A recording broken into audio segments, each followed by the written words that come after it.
Well. Finally, we have news regarding the update of Call of Dragons. It's been a while since we got new heroes, and I think finally it's time for us to discuss what we are going to get when the new update Flora Festival will hit, right? It will happen in 4 days. And let's see, right? Number one, which is most exciting, new heroes, artifacts, and warpits. Added the legendary hero Neya, cavalry PvP mobility available from the Lucky Spins and Wheel of Destiny events.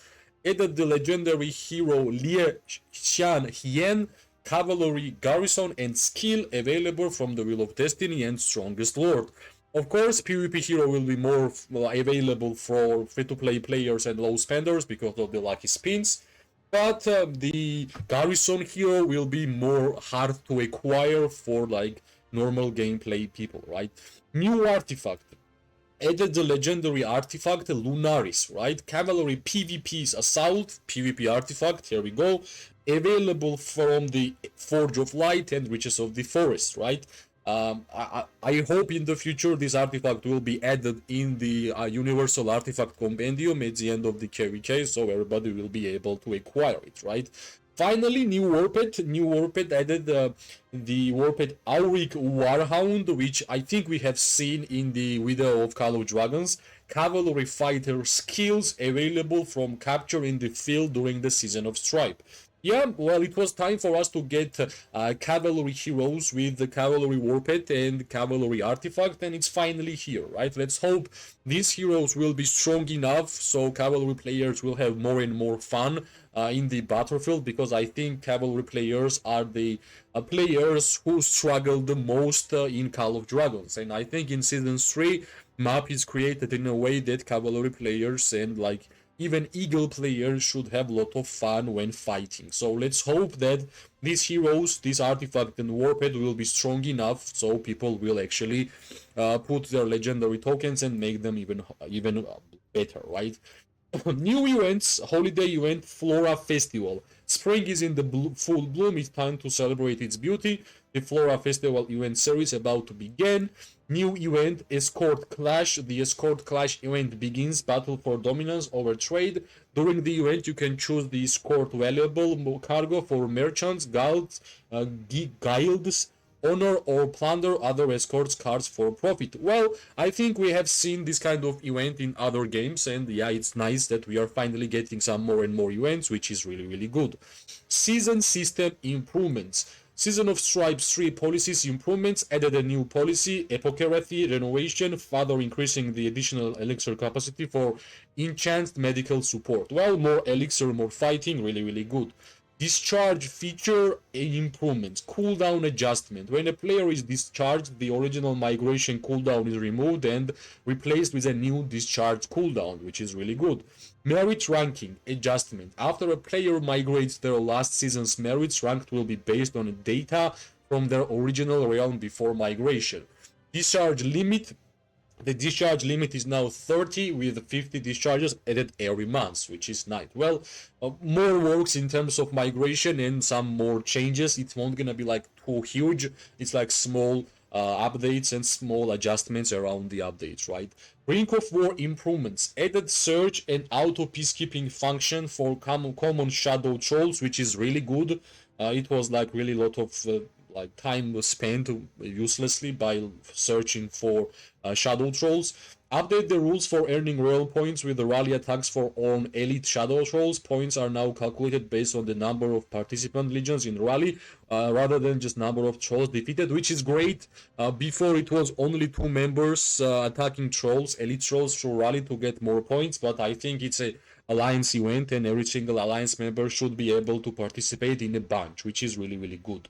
Optimize the quest rules for Brink of War. Instead of earning points by defeating specific type of shadow trolls, points now earned based on total SP spent defeating any type of shadow trolls, which is great. This is amazing, right? Slightly increased rewards for defeating shadow trolls in phase 1 of Brink of War. Improved the migration rules during the Brink of War. During this period, migration in and out is not allowed, which is normal. These adjustments will only take effect in Brink of War events triggered after the version update, which is from 25th April, right? Season of Stripe migration restriction adjustments. As there may be large differences in power between realms playing Season of Stripe for the first time, and realms that have played multiple times, restrictions have been added to ensure fairness, which is nice.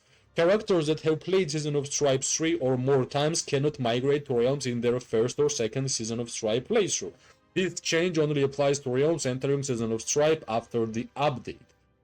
Darkling Warhorde improvements. After the update, when Shadow Citadel is destroyed, rewards will be granted not only to Warband members who fought the Shadow Sentinels, but also to those who reduced Citadel's durability. Yeah, nice. Everybody should get the rewards from the Citadel, which is normal, right? Combat system improvements. Roots of War experience improvements added the portals and beasts to Roots of War along with more diverse map content. After the update, you will be able to deploy war pits in Roots of War. Nice, right? Nice. If there will be like some metrics of getting like merits, will be great. Legion deployment improvements. Recommended sorting will be adapted by default when deploying the legions. In the meantime, the logic behind each sorting method has been optimized. Hero talent system improvements. You can now quickly switch heroes in the talent interface to configure their talents. Yeah, I guess they're just making Roots of War easier for new players to understand. Hero skill description improvements. Added a brief, detailed toggle to hero skill descriptions, allowing you to switch between brief and detailed descriptions by tapping the button on the skill description page. Yeah, yet again, making it way easier for new players. Bug fixes. Fixed an issue where Warped crit rate was incorrect when in the Garrison army contained multiple unit types. Fixed an issue where auto-peacekeeping could be unexpectedly interrupted under certain conditions. Fixed an issue where Legion markers could not be removed in certain conditions. These are nice. Fixed an issue where after enacting the policy Bitter End, Legion clones or shades summoned via artifact, Oath of the Stormpeak or Way of She-Ho fighting phantoms could be instantly defeated severely wounded legions. Yeah, I'm glad that this is fixed, by the way. Fixed an issue where rally army capacity would be calculated incorrectly when launching rallies in Roots of War.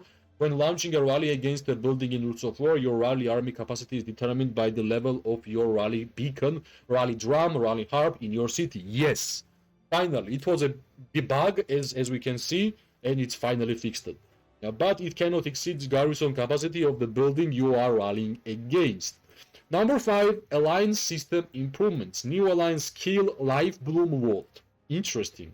After the Alliance leader or officer fastest skill in the Life Bloom store will be activated in Alliance store. Alliance members can obtain Life Bloom potions and resource items from it. The Life Bloom potion is a new healing item. It instantly increases the amount of elixir stored in the hospital upon acquisition. Life Bloom Vault can be cast up to 3 times per alliance each season, and the Life Bloom store can be activated up to 3 times by each player per season. These limits reset at the start of each new season. Well, amazing, right? More free elixirs, more free units we're gonna get from the hospital. It will be better for the game because, as I have mentioned, this game has the best PvP gameplay around in any Kingdom Builder game. So more time you are going to spend in open field fighting, more and more popular and more fun this game will be. So I'm all for this new Life Bloom potion, Life Bloom store. Like, this is great. This is nice. Alliance skill rules improvements. Reduce the cooldown for layer teleportation from 24 hours to 6 hours, which is great. Adjust the calculation method for Alliance skill cooldowns. Previously, cooldown began after skill duration ended. Now cooldown begins when skill is cast by the Alliance leader or an officer, which is nice. It means almost every single skill will have a less cooldown with the Alliance, especially the building skill, which is the most important. Blessing chest level expansion. After the update, opening an Alliance gift will grant you a key points and the equal amount of crystal points. When crystal points meet the required amount, the Blessing chest will upgrade.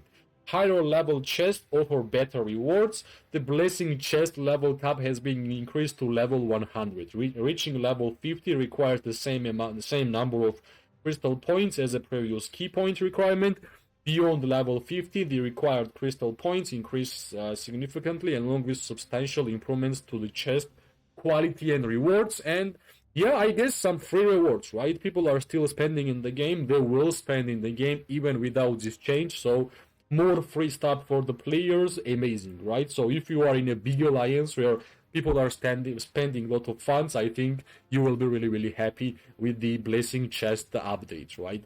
Legion Marker feature improvements. The Legion Marker has been added to the Alliance tab in the Marker Management interface, allowing for easier management of Legion Markers.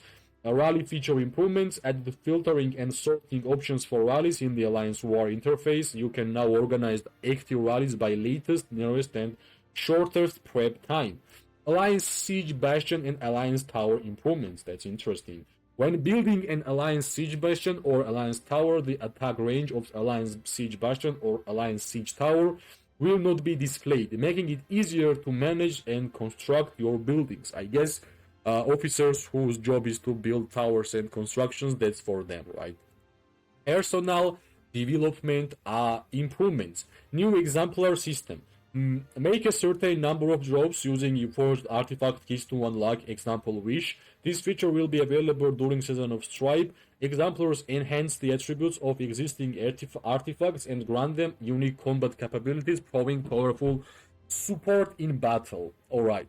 I guess, yeah. Forged keys, right? It will be for Forge of Light, which will be mainly for players who are spending funds in the game. Yeah, it will be really hard for low spenders or free-to-play players to make their artifacts even better. Warped system improvements. You can now purchase skill cards directly from the Warped skill upgrade interface. You can now sell skill cards from the same interface. Equipped Warpeds are now protected and cannot be consumed in the skill upgrade interface. You can now use surprise fruit boxes and select fruit boxes in the pet feeding interface. Finally, right? Some fruits, yeah, nice.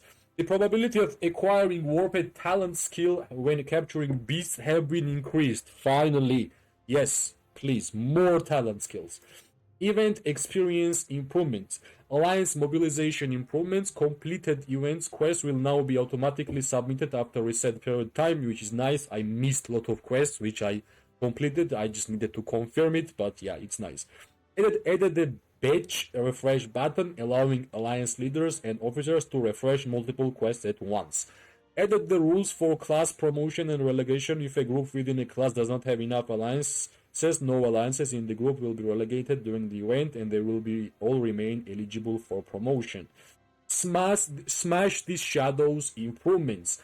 Added the auto join rally feature, giving you a chance to automatically join rallies even when offline, which is great. Reward mechanism adjustment. Rewards are now tied to personal damage contribution. If you do not deal any personal damage in your alliance battles, you will not receive personal or alliance rewards. However, you may still join another alliance to participate and earn rewards. Difficulty adjustment. Shadow Force defense has been reduced, making it easier to deal higher damage. Nice. Easier to access, more rewards, easier to get rewards, which is great, right? Other improvements. Realm title system improvements. After the update, you can directly apply for titles without waiting for approval from High King or ministers. Once submitted, your application will automatically enter the titles application queue. Streamline the process for High King and ministers to add players to the block list. Players can now be searched and added to the block list directly from the title interface. Due to significant changes to the queuing system, all existing applications in the previous queue will be cleared. When the feature goes live, you will need to reapply after the update. I guess they are making life of the leaders and officers way easier. The city editor improvements. Added a layout preview which featured to the city layout. When applying city layouts from different factions, you can now preview how they will look when adapted to your current faction. Early access improvements. To enhance your experience, we have added several test features including auto join rally, chat improvements, additional events, event optimization. These features will be made available on a select number of test servers before being officially rolled out. new glossary entries. To improve your gaming experience, we have added new glossary entries to the Season 3 Village stories to help clarify world building terms that may be unfamiliar to you. That's like for new player experience, right? For the old players, I think we should be happy regarding new warped, new artifact, new heroes. There is some lot of important bug fixes. Migration system is getting adjusted with the point systems. New skill for the alliance, which is yet another good addition. Like more healing is great. I think this patch, this update will be more about new heroes, artifact, and warped, and some bug fixes, then some like huge changes which gonna change the game forever, right? It is just making the life easier for new players and easier for the veteran players. So this Flora Festival update will be live in 24 April, which is in 4 days, and let's see how the new heroes will be looking and how strong they will be. So, like, I'm looking forward to this update. So hopefully, it will come soon. And meanwhile, I will continue to fight in my Dragon Zone. Hopefully, we will take it, right? Thanks for watching. If you liked the video, as always, press like, subscribe, share. It always gives me more and more motivation to make more content for this game. I wish everybody amazing day, morning, and night. We are going to see each other really, really soon. Bye bye and good luck.